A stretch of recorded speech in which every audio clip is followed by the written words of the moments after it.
মহামান্য আদালত, কালগড়ায় থাকা একদম শান্তশিষ্ট এই লেবু আজ কাঁচা বাজারের সিন্ডিকেটের শিকার।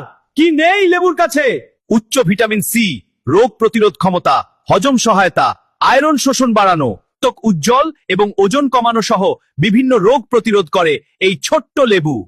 কিন্তু প্রত্যেক বছর রমজান মাসে তাকে সিন্ডিকেটের শিকার হতে হয়, ফলে মানুষ সারা বছর তাকে 10 টাকায় 3টা পাওয়া সত্ত্বেও রমজান মাসে এসে সবাই তার গুণাগুণ ভুলে যায়।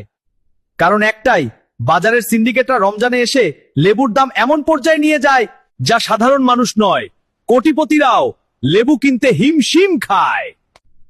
সুতরাং মাননীয় জজ সাহেবের কাছে আমার অনুরোধ, রাষ্ট্রীয়ভাবে এইসব সিন্ডিকেট ব্যবসায়ীদের কঠোর ব্যবস্থা নেওয়া। Order, order. সমস্ত তথ্য ও প্রমাণের ভিত্তিতে আদালত সিন্ডিকেট ব্যবসায়ীদেরকে দর্শকের হাতে তুলে দিল। ওই দর্শকেরা, ভিডিওতে লাইক করো এবং ফলো করো।